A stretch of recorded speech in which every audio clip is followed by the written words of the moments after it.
नमस्कार दोस्तों। मध्य प्रदेश कर्मचारी चयन मंडल यानी MPESB ने भर्ती परीक्षाओं को लेकर एक बहुत बड़ा बदलाव कर दिया है। अब सिर्फ कुल नंबर लाने से काम नहीं चलेगा, बल्कि MPGK यानी मध्य प्रदेश सामान्य ज्ञान में भी न्यूनतम अंक जो है लाना अनिवार्य होगा। अगर आपने तय अंक नहीं प्राप्त किए तो चाहे आप सभी विषयों में शानदार प्रदर्शन किया हो आपने, फिर भी आप चाहे शानदार प्रदर्शन आपने किया हो, आप मेरिट से बाहर हो सकते हैं। तो आज की इस वीडियो में हम कुछ महत्वपूर्ण चीज़ों के बारे में जानेंगे जो आपके लिए ज़रूरी हैं। इसमें कि नया नियम इसमें क्या बन गया, इसके बारे में चर्चा करेंगे। इससे किसे फ़ायदा होगा, किसे नुकसान होगा, इसके बारे में हम यहाँ पर चर्चा करेंगे। और कितने अंक इसमें लाने होंगे और बाहर के जो उम्मीदवार हैं उन पर इसका क्या असर पड़ने वाला है। तो वीडियो को आप अंत तक जरूर देखिएगा, ये सारी चीज़ें आपको इसमें देखने को मिलेंगी। MPESB ने क्या बदलाव किया है और सारी चीज़ों पर हम आपके साथ यहाँ पर चर्चा करने वाले हैं, तो वीडियो को अंत तक जरूर देखिएगा। दोस्तों, नए पैटर्न के अनुसार अब MPGK का पेपर केवल औपचारिक नहीं रहेगा, यह एक क्वालिफाइंग पेपर आपके लिए होने वाला है। और इस भाग में 25 प्रश्न आपको देखने को मिलेंगे और ये सारे के सारे प्रश्न मध्य प्रदेश सामान्य ज्ञान से संबंधित होंगे। सबसे महत्वपूर्ण बात यह है कि अब न्यूनतम अंक प्राप्त करना अनिवार्य होगा, यानी अगर आप न्यू क्वालिफाइंग नहीं आते आपके तो आपको अयोग्य यहाँ पर माना जाएगा। तो न्यूनतम क्वालिफाइंग मार्क है वह आपको लाना अनिवार्य है। तो कितने नंबर आपको लाने हैं, कितने नंबर क्वालिफाइंग नंबर हैं, तो इस पर भी हम आपको एक छोटी सी चर्चा करके बता देते हैं कि कितने नंबर आपके लिए यहाँ पर जरूरी है।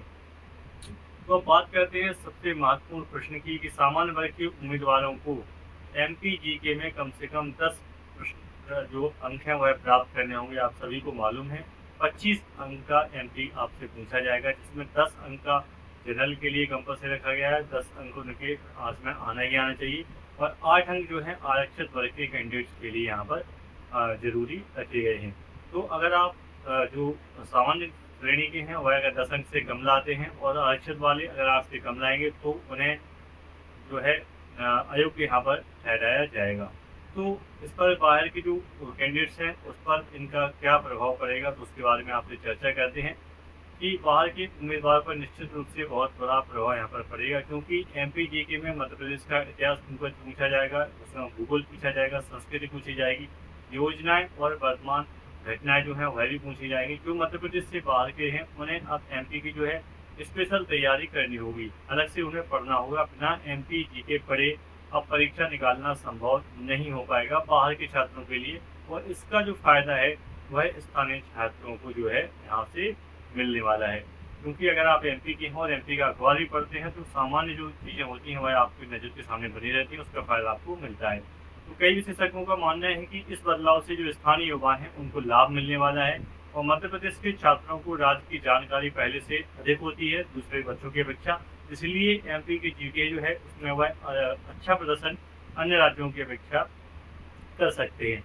और बाहर के जो उम्मीदवार हैं वह सफल तभी होंगे जब उनकी रणनीति बहुत सही होगी और आसानी से जो क्वालिफाइंग नंबर हैं अगर वो प्राप्त कर लेते हैं तभी वह वहाँ पर पास जो है कैंडिडेट कर पाएंगे।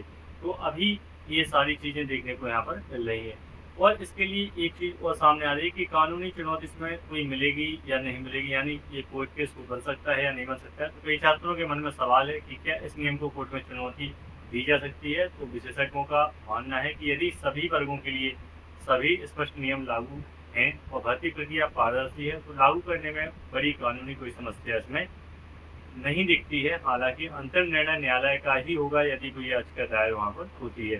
तो ये सारी चीज़ें अगर कोई कोर्ट में चला जाएगा तो कोर्ट का डिसीजन होगा। वैसे जिस तरीके से सभी के लिए नियम को लिखाएं रखा जाएगा तो इसमें कोई कोर्ट केस बनने की यहाँ पर बात नहीं होगी। अब महत्वपूर्ण है कि आप इसकी तैयारी कैसे करें। तो सबसे ज़रूरी बात है कि MPGK की तैयारी आप कैसे करें।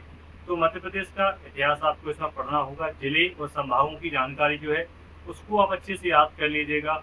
मध्य प्रदेश की नदियाँ उनके बारे में प्रश्न निश्चित रूप से बनते हैं, राष्ट्रीय उद्यान, मध्य प्रदेश के जो पर्यटन स्थल हैं उन सब के बारे में भी आपको जानकारी यहाँ से पढ़नी होगी। मुख्यमंत्री, राज्यपाल और वर्तमान में जो योजनाएं हैं उन पर भी फोकस करके आपको पढ़ाई करनी होगी। साथ ही साथ PYQ question Madhya Pradesh GK के जो हैं वह आपको लगाने होंगे, यानी रोज आप 25 से 30 प्रश्नों की प्रैक्टिस करते रहें और आप रोज आधा घंटा 1 घंटा मध्य प्रदेश का जो है GS पढ़ते रहिएगा अलग से। तो आप जो है निश्चित रूप से क्वालिफाइंग जो नंबर है मिनिमम उनको आप निश्चित रूप से पार कर जाएंगे। तो दोस्तों एमपीएससी का यह नया नियम जो है भर्ती परीक्षाओं में बड़ा बदलाव माना जा रहा है। अब केवल कुल नंबर नहीं बल्कि एमपीजीके में न्यूनतम अंक जो है वह लाना आपके लिए अनिवार्य होगा। उसके एमपीजीके के बिना अब आपका कोई भी काम यहाँ चलने वाला नहीं है। तो आप ये चीज़ बिल्कुल सोच के समझ के ही पढ़ाई करिएगा कि आपकी जो तैयारी है वो इस हिसाब से होनी चाहिए कि उसमें मध्य प्रदेश के जो प्रश्न हैं वह ज़्यादा से ज़्यादा आप हल कर सकें और परीक्षा में जो मेरिट सूची बने उसमें आप अपना नाम अंकित करवा सकें। लेकिन एक चीज़ और महत्वपूर्ण है, क्या इसका कोई आदेश या शासनादेश अभी जारी हुआ है या ये सिर्फ खबरें ही एक अफवाह के तौर पर या किसी न्यूज़ चैनल के माध्यम से ये सारी चीज़ें जो है अन्य स्रोतों से पब्लिक में प्रदर्शित हो रही हैं, दिखाई जा रही हैं। तो मैं स्पष्ट कह दूँ, इसका कोई शासनादेश अभी नहीं आया है, लेकिन सभी जगह की चर्चा इसकी हो रही है। तो हो सकता है कि ये आपको देखने को मिले। लेकिन अगर क्वालिफाइंग नंबर की बात होगी, सेक्शनल वाइज होगी, तो हो सकता है सारे पोर्शन में आपको देखने को मिल जाएगी क्वालिफाइंग, उसका न्यूनतम जो अंक है वह आपके लिए लाना अनिवार्य हो। और अगर एमपी का ही अलग से सिर्फ उसमें होता है कि एमपी ही क्वालिफाइंग रहना है, तो वह मध्य प्रदेश के जो बच्चे हैं उन सभी के लिए बहुत फ़ायदा यहाँ से होने वाला है। क्योंकि आप अपना अखबार जो है, न्यूज़पेपर जो है वह पढ़ते हैं, उसमें घटनाओं की जानकारी निकलती है, स्थानों के बारे में निकलता है, पर्यटन के बारे में भी जानकारियाँ निकलती हैं। तो कहीं न कहीं एक दिमाग में फॉर्मेट बना रहता है कि फलां स्थान इस जगह पे है और उसी से संबंधित जो प्रश्न परीक्षा में आते हैं वो आप बड़ी आसानी से कर ले जाते हैं, आपको कोई समस्या यहाँ पर नहीं आती है। जबकि अन्य स्टेट के जो बच्चे होते हैं उनको शुरू से ही उस चीज़ों को पढ़ना होता है, उन्हें किताब से ही चीज़ों को रखना होता है, तो थोड़ी-सी दिक्कत उन्हें हो सकती है। लेकिन ऐसा नहीं है कि वो कर ही नहीं पाएँगे, अगर वो करेंगे तो उनका भी जो है यहाँ से सिलेक्शन हो जाएगा, ऐसी कोई दिक्कत इसमें नहीं आने वाली है। तो छोटा सा वीडियो आप सभी के लिए था और इसमें जो मिनिमम क्वालिफाइंग पर चर्चा थी उससे संबंधित सारी चीज़ों पर हमने आपको बता दिया कि 25 नंबर का जो एमपी आने वाला है उसमें जनरल कैटेगरी के लिए 10 और अदर जो आरक्षित वर्ग है उन सभी के लिए 8 अंक जो है मिनिमम क्वालिफाइंग हो सकते हैं। ये कंपलसरी नहीं है, ना ही इसका कोई शासनादेश अभी आया है।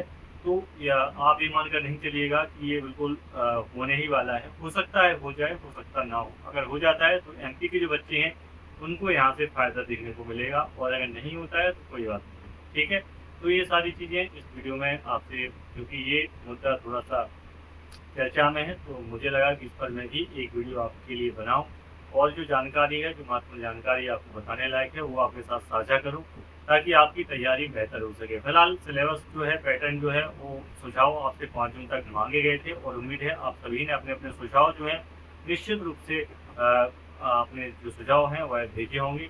आपको जो भी समस्या हो आपने उस सुझाव को भेजा होगा और अगर आपने भेजा है तो हो सकता है उन पर विचार किया जाए। तो उसी में सिलेबस जो है 100 नंबर का सिलेबस दिया था, 3 तरीके की जो परीक्षाएं थी होना था। एक वीडियो मैंने इससे पहले बनाया था, उसके जो लिंक है वह सब इसके डिस्क्रिप्शन में दे दूँगा। अगर आप चाहते हैं कि सिलेबस में क्या क्या चेंजेस हुआ है, किस प्रकार की परीक्षाएँ 3 होने वाली हैं, तो वो सारी चीज़ें आपको वहाँ से देखने को मिल जाएंगी। उस वीडियो को आप जरूर देखिएगा, उससे आपकी परीक्षा संबंधित और जो उसमें महत्वपूर्ण चीज़ें थी वो सारी चीज़ों पर हमने वहाँ पर चर्चा की थी। छोटा सा वीडियो है 10 मिनट का, आप उसको जाकर देख सकते हैं। और इसमें मैंने बता दिया है एमपी के बारे में, तो एमपी निश्चित रूप से आप पढ़ना चालू कर दीजिएगा। 25 नंबर का चाहे क्वालिफाइंग हो या ना हो, लेकिन 25 नंबर का तो आना ही आना है। तो आपको अच्छे से उन सारी चीज़ों को पढ़ लेना है। ऐसे ही महत्वपूर्ण अपडेट जो है और महत्वपूर्ण जानकारी है वह आपको मिलती रहे, इसके लिए आप चैनल को सब्सक्राइब कर लीजिएगा, साथ ही साथ इस वीडियो को लाइक कर लीजिएगा और जो बेल आइकन है उसको दबा दीजिएगा ताकि नोटिफिकेशन जैसे ही मैं कोई वीडियो अपलोड करूँ उसका नोटिफिकेशन आप तक सबसे पहले पहुंच जाए। इस वीडियो को अपने दोस्तों को भी शेयर कीजिएगा ताकि उनको भी ये महत्वपूर्ण जानकारी मिल सके। मिलते हैं नेक्स्ट वीडियो में कुछ महत्वपूर्ण अपडेट के साथ। आप सभी